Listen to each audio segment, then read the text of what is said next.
Guys, what's up? It's your boy Crypto Marco yet again with another video on a beautiful topic of cryptocurrencies. The currency a friendly bank employee from around the corner told you to stay away from because they're not good for your health, because only naughty people buy those things. I can't blame him. Anyway, today's video I'll be discussing Bitcoin and cryptocurrencies in depth. So is it still smart to buy Bitcoin? Is the main hypothesis, it's not a hypothesis, it's like the question. How smart is it to buy Bitcoin now? Is it too late?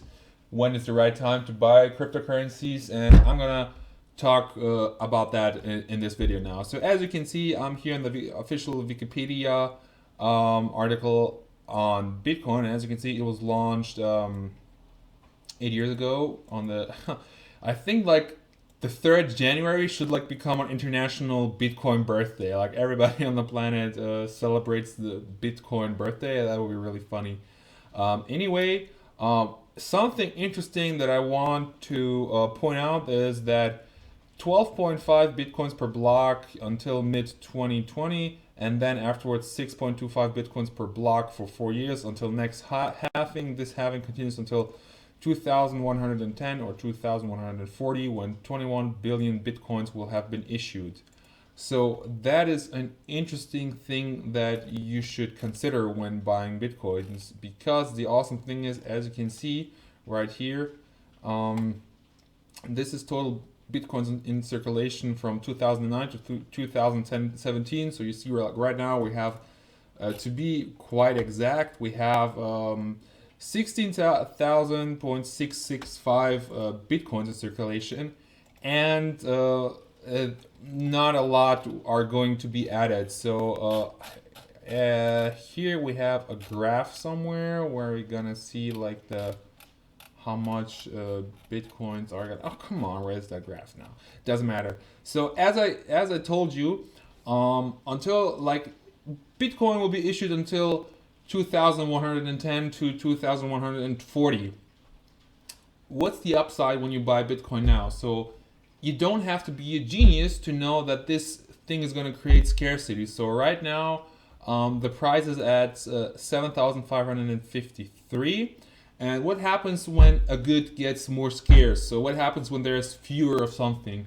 More people who weren't ready to give more money for that good are suddenly going to be more ready and more receptive to that price, because they have the fear of missing out and that they're going to pay more. So right now we're sitting on 16 million Bitcoins, almost 17. And as the number of Bitcoins that are being issued is going to decrease, the price definitely going to go up. So that's my long-term prediction. Like, I'm 99% sure that Bitcoin in the long run, like the price is gonna get definitely a lot higher. Short term, a lot of things can happen. So as you know, many states and countries are not sure how to handle this whole new system. It's the first payment system that's completely decentralized. Like there's no bank that can say, okay, we're gonna increase the interest rates that you have to pay. There's no country that can print out money and increase and cause an inflation. It's a totally new thing in the financial world. So, and that's why I also have this article on money open, because when you check out the history, like the first coins, allegedly they have been issued 600 BC. So tangible financial things are in humankind have been in humankind for over 2,600 years. Bitcoins, on the other hand, are not even a decade old. So one thing that has to be sorted out is also how to scale things up, because when Bitcoin was issued the first time, one block is like 1 megabyte. One block is 1 megabyte, and now we are about to see like the segue to X fork, where the scaling of Bitcoin ought to be increased. Like this is a little bit off topic and kind of how should I say, complicated to explain, and I won't explain this in this video, maybe in another one. However, right now the situation is that transferring bitcoins takes a long time, and one thing that has been suggested to like accelerate the rate in which bitcoins can be transferred is to double the size of blocks from 1 megabyte to 2 megabytes. So that's one thing, for example, that should in short term increase the price of bitcoin. And things like regulations, like state regulations, are also going to have a heavy influence on the price of bitcoin. So as you can see, 2013 was the first big boom of bitcoins, and then I don't know what the name was again, but a big Bitcoin platform has been hacked, and then like a big crash happened. So that was back in 2013, and right now, what I could imagine that could happen, like as you know, a few weeks or a month ago, I don't know when it was, I think end of September, China banned cryptocurrency, bitcoins, and I think that was like around here. Since then, a lot has happened, but you can see how the decision of one country can have a big time influence on cryptocurrencies. So, how is China gonna handle cryptocurrencies? How is Russia gonna handle cryptocurrencies? How is Europe gonna handle cryptocurrencies? How's the US gonna handle cryptocurrencies? Those are all questions that the states need to figure out, because as I said, cryptocurrencies are not even 10 years old. Of course, it's kind of in the interest of yourself that state can have some kind of control or overview over cryptocurrencies, because to be quite fair, as I mentioned in another video that I will link in the description, it's just that when you, for example, when you live in the US, like you don't have to pay taxes in order to get service from an ambulance or for police to help you. If the US gets invaded, you're under military protection from the US, whether or not you're paying taxes, because that's a good that everybody enjoys. And if somebody, but that's just covered by the taxes that the people who work in the US are paying. So say somebody's like a big player in cryptocurrencies, he has like billions of dollars in cryptocurrencies, lives in the US but doesn't pay taxes just because he has cryptocurrencies. Like, that's kind of unfair towards the other people who are working and paying taxes and getting the same service, the same military protection like that guy. They can use the same infrastructure like him. I mean, of course, that's like maybe a bad example, but you know what I'm saying. So the states do have a point when they say that they need more regulations, but at the same time, of course, they want more control and more and they want to have more control over their citizens.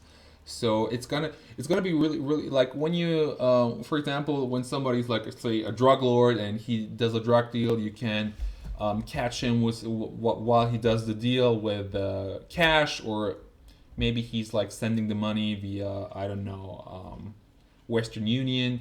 You might track that back to him, but you can't track bitcoins. You can't track crypto transactions. So if he pays a huge drug deal in cryptocurrencies, there's no way in hell a state could be able to see if he's guilty or not and prosecute him. So that's, I'm just gonna giving you rough ideas like what the thought pattern behind those kind of thing is. So I think that the state, while many people in the cryptocurrency community say like, oh, fuck the state, fuck banks, they don't have the right to regulate it.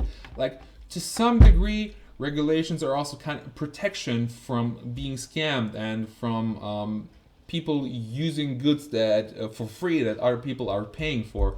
So those kind of regulations from states, from banks, from big powerhouses, they have a big time influence on the course of cryptocurrencies. For example, in another video that I also need to link, the CME group announced that they're gonna issue a cryptocurrency future. Big financial powerhouse says that they take cryptocurrency serious. Of course, that is like also one thing that led to the huge rise in Bitcoin over the last few days, and stuff like that. They have short-term effects, but bottom line is you don't know what the short-term effects are gonna be on Bitcoins. Like you can't say what's gonna happen tomorrow. Nobody can say that.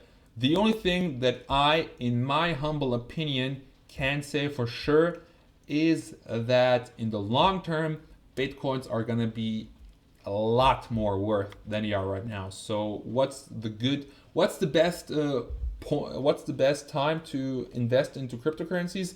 The best time to invest in cryptocurrencies is yesterday, my friend.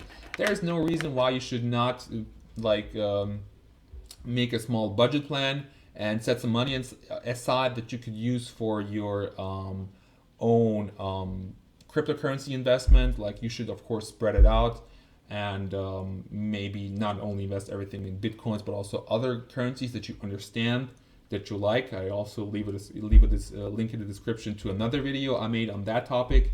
I'm probably gonna do an info card right now. So really think about it and know that nobody, like whoever claims to be an expert and to claim that he knows what's going to happen short term with cryptocurrencies, that they don't have a clue. They don't know what's gonna happen. Like right now, of course, you can do some chart analysis and be like, oh yeah, look at this, blah blah blah. But man, in the short term, like who knows? Maybe USA will tomorrow declare war on Bitcoin. That would like cause the price to go down immediately. What I would do in that scenario, I would like see like when the price is at the absolute minimum and then invest like hell. Like that's why crises are good. I'm also gonna link a video on why crises are a good thing.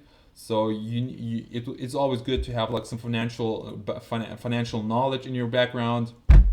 But yeah, those were just my 2 cents on cryptocurrencies. So Segway 2x is an interesting thing that is happening very soon, and also like the regulations of state, what they're going to do with cryptocurrencies, how they're going to deal with them. That's also going to be an interesting topic to see.